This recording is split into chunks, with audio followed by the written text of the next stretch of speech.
कोलकाता में एक अच्छी ऑप्शन ढूंढ रहे हैं तो ये वीडियो आपके लिए है। थंबनेल आपने चेक कर लिया होगा। आज हम आईएमआई कोलकाता का रिव्यू करने वाले, कंप्लीट वीडियो हम बनाने वाले हैं।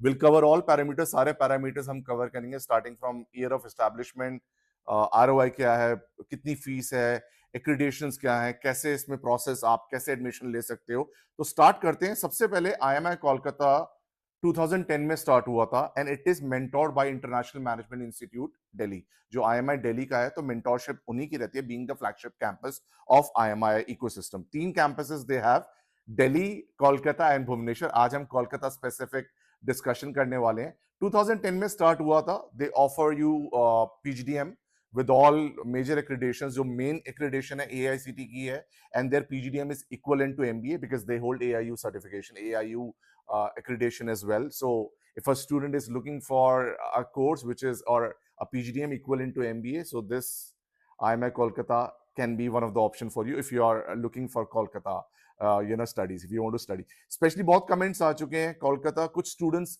ऐसे भी हैं जो कोलकाता में रह के कोलकाता में ही पढ़ना चाहते हैं। They can not move out because of lot of reasons. So basically video बनाने का मतलब ये है कि इनको एक क्लैरिटी मिल जाए।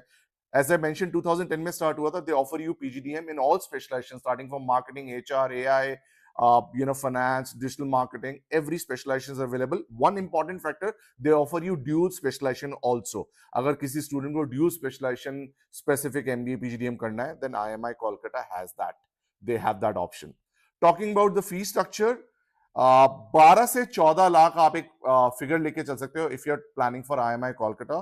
3 से 4 लाख रुपए हॉस्टल के स्पेंड होते हैं because hostel we do not tell you exactly why, because there are different categories when you stay in a hostel. There will be twin sharing, triple sharing, single sharing, as in single room, twin sharing. So different categories and different other expenses also. So we'll give you a rough idea around 3 to 4 lakhs आपका hostel में भी expenditure होगा। बात करते हैं ROI की, जो सबसे इंपॉर्टेंट है, क्योंकि कॉलेज अगर आरओआई अच्छी नहीं है, अच्छा रिटर्न नहीं दे रहा है, तो बहुत ही डिसहार्टनिंग होता है किसी भी स्टूडेंट के लिए, because that's a hard earned money which you invest when you complete and the idea of going into MBA to become something to get a good job. 12 से 14 लाख मैंने आपको बताया फीस है। अगर एवरेज पैकेज की मैं बात करूंगा, जो एवरेज बैच को पैकेज मिल रहा है वो अराउंड 9 to 11 lakh है। Highest they have mentioned above 20 lakhs might be an international package, but the major component is the median salary, median package is around 10 lakh। 10 lakh रुपए अगर हम कोलकाता एज अ सिटी की बात कर रहे हैं, कोलकाता की बात कर रहे हैं, 10 लाख रुपए अगर आईएमआई कोलकाता आपको दे रहा है, for me as I talk about MBA students, it is a decent package. Because आप ऐसा नहीं है कि आप 20-25 लाख रुपए खर्च कर रहे हो और आपको कुछ भी नहीं मिल रहा है। आप अराउंड 12-14 लाख रुपए खर्च कर रहे हो, बिकॉज हॉस्टल का हम आरओआई में नहीं जोड़ते। Hostel that is an expenditure to yourself. Every day you eat something, you stay somewhere, so that is an expenditure. Tuition fees से अगर आरओआई 80% या 90% भी हमें मिल रही है, विच इज गुड इनफ। अगर 70-75-80% हमें आरओआई का ब्रैकेट है, the college is decent.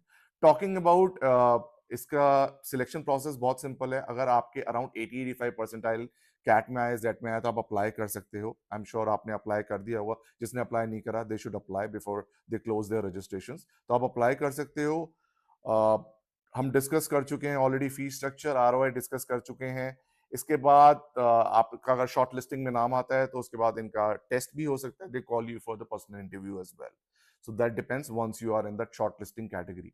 So you check that category. If you are in that category, then I'm sure you can make it to IMI Kolkata. Decent campus है। अगर मैं pros और cons की बात करूंगा, किसके लिए अच्छा है जो एंड में, किसके लिए नहीं है। अगर आपको कोई और कैंपस के बारे में you want us to create Bhubaneswar video as well, will do that. Comment section is open for you, so will love to see what all colleges you guys wanted us to cover. Will do that. अगर मैं बात करूंगा किसके लिए अच्छा है, एक student जिसका टीयर 1 के स्ट्रॉन्ग इंस्टीट्यूशन में नहीं हुआ है, वो टीयर 2 इंस्टीट्यूशन में जा सकता है। आईएमआई कोलकाता को डेफिनेटली मैं टीयर 2 की कैटेगरी में डालूंगा। जिसका परसेंटाइल 90-95 नहीं है, अराउंड 90 से नीचे है, अराउंड 85 है, उसके लिए भी बेनिफिशियल है। जिसकी एक्सपेक्टेशंस, ये बहुत इंपॉर्टेंट है, रियलिस्टिक है कि हाँ, अगर मुझे 10-11 लाख का पैकेज मिल जाएगा, आई एम सॉर्टेड। मैंने अपना कैलकुलेशन, फाइनेंशियल कैलकुलेशन उस हिसाब से करा हुआ है कि मैं कितना लोन ले रहा हूँ या सेल्फ फाइनेंस कर रहा हूँ और इतना मुझे वापस रिटर्न मिल रहा है। ये कैलकुलेशन बहुत जरूरी है। स्टूडेंट्स ये मिस्टेक हर एक जगह करते हैं कि एक्सपेक्टेशंस उनको बहुत ज़्यादा उनकी रियलिस्टिक नहीं होती, बहुत हाई होती है, और at the end of the day college वो नहीं दे पाता है, या आपको वो उतनी उस लेवल की जॉब नहीं मिल पाती, तो पूरा जो फाइनेंशियल एक कैलकुलेशन आपने करी होती है वो हिल जाती है। तो वो डिस्टर्ब ना हो, इसलिए financial calculations are very important before you apply. See that calculation in advance कि मैं इतना स्पेंड कर रहा हूँ, और जितना भी आप टोटल करते हो उससे ज्यादा ही लगता है, because in 1.5 years there will be some expenses which can not be discussed on day one. Alright, so wish you all the best. IMI Kolkata एक डिसेंट ऑप्शन है, उसके लिए नहीं है जिसके परसेंटाइल बहुत अच्छे हैं, जिसकी expectations 15-20 lakh as a salary की है, उसके लिए इंस्टीट्यूशन है। जो बहुत बड़ा कैंपस देख रहा है उसके लिए भी नहीं है ये institution. So wish you all the best. Keep liking our videos, keep sharing our videos. This is the only motivation we have. Thank you so much.